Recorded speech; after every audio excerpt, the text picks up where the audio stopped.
I told you guys you were overreacting, man. I told you guys to chill out. It's just a little 3-game stretch, man. I told you they were going to figure it out. Come on, man.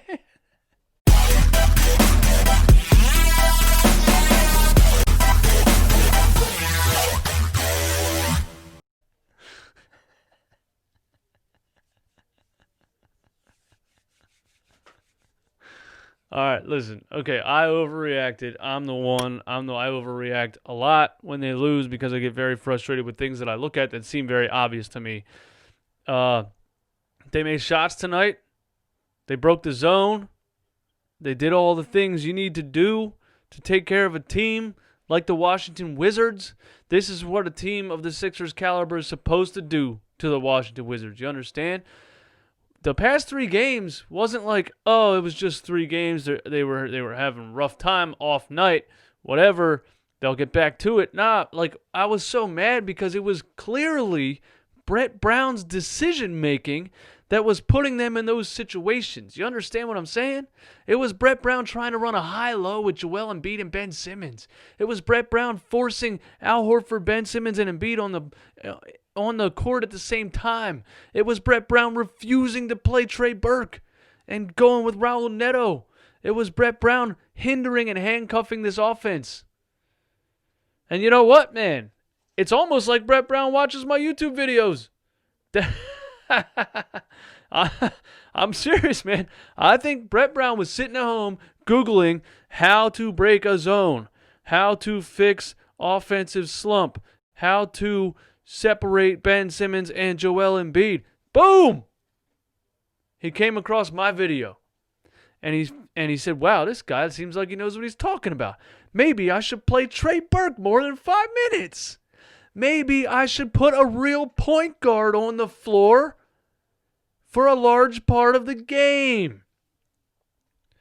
So anyway, Brett Brown played Trey Burke like I told him to. Another thing Brett Brown did is he split up Ben Simmons and Joel Embiid for basically the whole game like I told him to. Another thing he did not have Al Horford, Ben Simmons, and Joel Embiid on the floor together for most of the game like I told him to. So after the opening 5 minutes, Embiid goes off the floor. It's Ben Simmons and Al Horford for almost the rest of the first quarter. Then he brings Embiid back. Simmons sits. It's Embiid and Trey Burke for almost the whole second quarter. And we had a 23-point lead. Then he brings Ben Simmons back in with Embiid. And the 23-point lead goes down to 12. Actually goes down to, I think Bradely Beal hit a shot at the end of the first half that put it at like 8, I think. I don't remember. But my point is, I'm not wrong. Joel Embiid and Ben Simmons games do not complement each other at all. They don't. Ben Simmons needs a wide open lane and shooters around him. Joel Embiid needs to be in the paint with nobody in his way. So when you stagger the minutes like that, you play Ben almost with his own team, and you play Embiid almost with his own team, and then bring them together at the end, I guess it works. I guess. It's still not constructed well. It's still a very poorly constructed team. It's still a very oddly constructed team. I'm never going to go back on my comments about the Al Horford signing. It still does not make sense.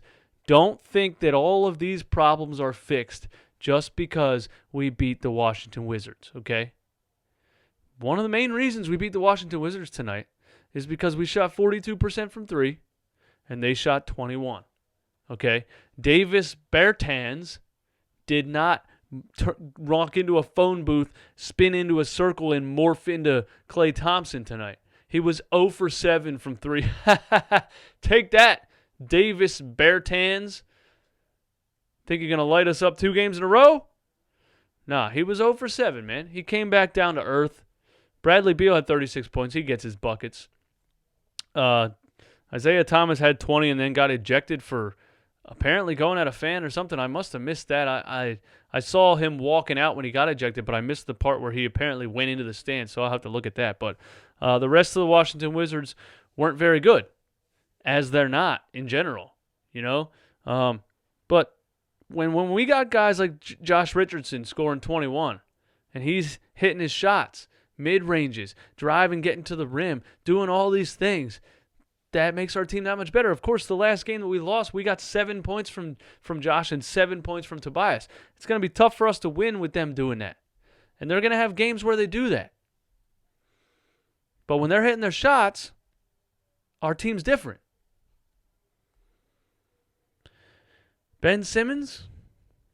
Played more aggressive tonight. Still only put up 10 shot attempts. There's just nothing you can do or say to me that's going to make me happy with the way he was supposed to be a superstar when we drafted him. There's nothing you're going to do or say that's going to make me happy when he scores 14 points on 10 shot attempts in a win. Yes, the team at times is good enough for him to hide. It's good enough for Ben Simmons to not be that important, be the glue guy, be the assist guy, the rebound guy, the defense guy. But when we have games like 2 days ago, where Josh Richardson is not scoring like that, Tobias Harris is not scoring like that, and we need our max contract superstar to step up and carry the team on his shoulders, he can't do it. Now I'm conflicted, man. This team confuses me all the time. Obviously, I get confused because when we're ice cold from 3, everything else looks atrocious. And when we're hot from 3, all of the problems get masked. But I'm not going to jump around and do a cartwheel at this win. The Washington Wizards are horrible. But I do like what I saw in Brett Brown's lineups.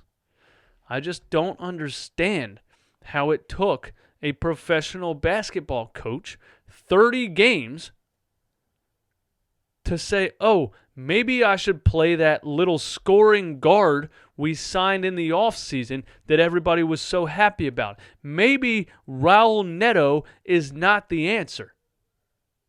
And look what you got out of Trey Burke, man. And he only played 15 minutes. He had 12 points. He had 12 points? 14? He had 12 points. He had 12 points in 15 minutes. Ben Simmons had 14 points in 32. I'm just saying.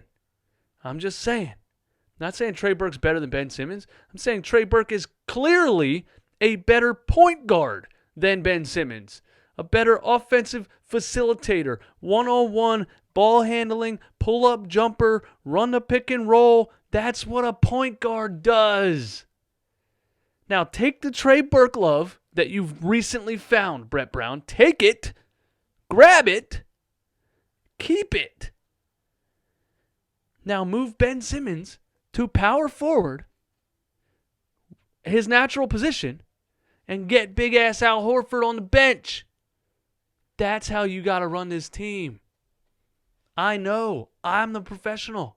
I know more than Brett Brown. I know more than everybody. I made a YouTube channel. You can't make a YouTube channel if you don't know what you're talking about.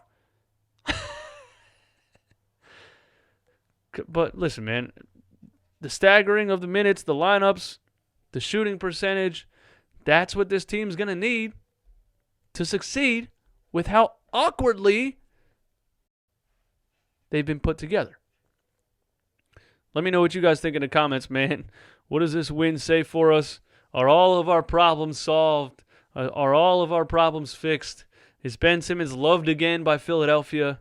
Is Ben Simmons the max contract player that we paid for, that we drafted number 1 overall? Is he no longer underachieving because we beat these very bad Wizards?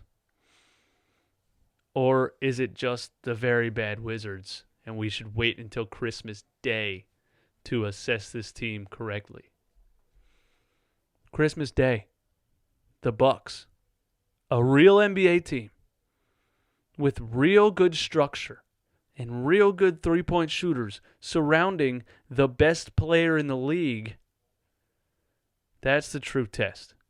I don't think they can beat the Bucks on Christmas Day unless we play very good perimeter defense and shut down their three-point shooting and we shoot the lights out. So I'm not saying it's impossible, But even if they put up a good fight, I'll be happy. If they put up a good fight, I'll be happy. Let me know what you guys think in the comments, man. My name is DJ Eastwood. Thank you for tuning in. As always, much appreciated. You guys have a good night. Peace.